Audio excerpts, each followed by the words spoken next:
National Herald case को लेकर कांग्रेस अध्यक्ष मल्लिकार्जुन खड़गे का बड़ा बयान आया है। कहा है नेशनल हेराल्ड मामले का मकसद राजनीतिक प्रतिशोध है।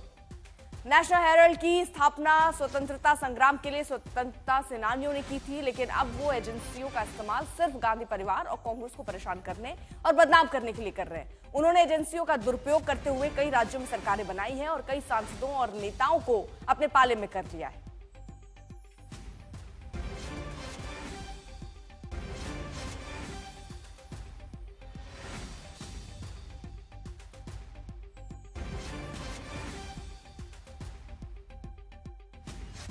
उद्देश्य से ये लोग ये कर रहे हैं कि एक पॉलिटिकल वेंडेटा, एक द्वेष के दृष्टि से ये केस किया जा रहा है और उसके कारण क्या है उन्होंने बताया।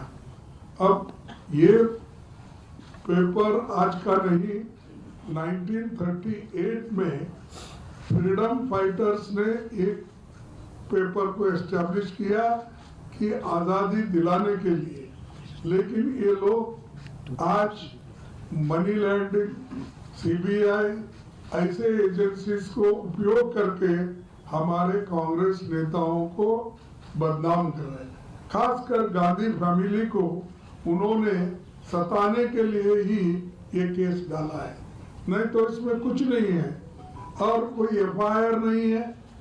कोई प्राइवेट पर्सन एफआईआर डालता है, उसके ऊपर एक कार्रवाई करते हैं और आज इस दृष्टि से कहा जाएगा कि जो चीज में कोई दम नहीं है उसमें दम भरने की कोशिश करके हर एक को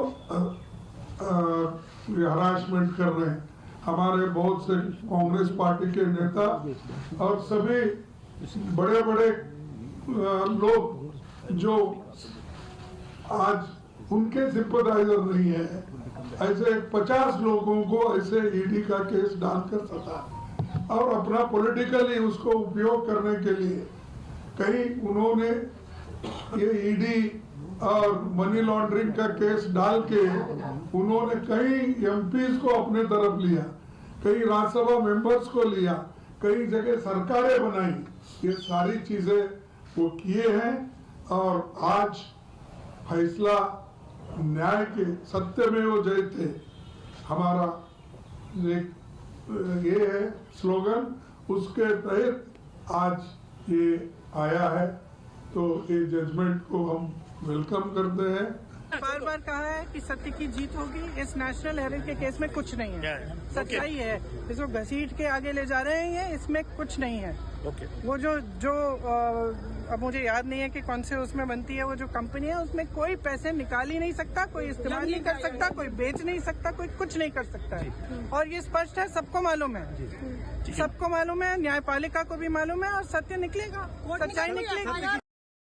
राहुल गौतम हमारे साथ हमारे सहयोगी इस वक्त जुड़े हुए हैं। राहुल, अब ये एक ऐसा मुद्दा है जिस पर लगातार कांग्रेस पार्टी को घेरा जा रहा था। अब कम से कम कांग्रेस पार्टी को ये कहने का मौका मिल गया है कि सत्यमेव जयते। अब वो ये कह रहे हैं कि इतने लंबे समय से ये फंसाने की कोशिश कर रहे थे, लेकिन आखिरकार कुछ कर नहीं पाए। अब बिल्कुल देखिए, 2014 के अंदर ये कंप्लेंट फाइल की गई थी सुब्रमण्यम स्वामी के द्वारा। उसके बाद 7 साल के बाद इसके अंदर एनफोर्समेंट डायरेक्टरेट की एंट्री होती है, ऐसा कांग्रेस का आरोप है। उनका कहना है कि 7 साल तक ये जॉइंट कंसेंसस था कि इस मामले के अंदर एफआईआर नहीं की जानी चाहिए क्योंकि बनती नहीं है, लेकिन 2021 के अंदर इस मामले में एफआईआर दर्ज की गई।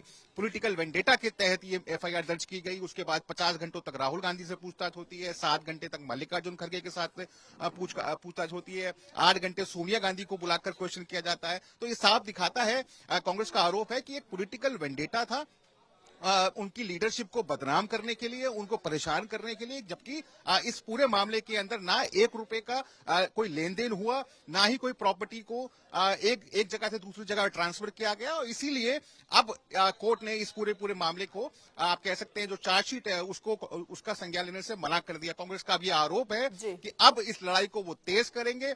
संसद से लेकर सड़क तक जिस प्रकार से एजेंसीज का मिसयूज हो रहा है उसका एक बड़ा मुद्दा बनाएगी कांग्रेस पार्टी। और आप ये मान के चलिए कि आने वाले दिनों में आपको इस मुद्दे के अंदर कांग्रेस की तरफ से ज्यादा आक्रामक तेवर दिखाई देंगे, ना सिर्फ पार्लियामेंट के अंदर बल्कि सड़कों पर भी। चलिए, बहुत बहुत शुक्रिया आपका तमाम जानकारी के लिए।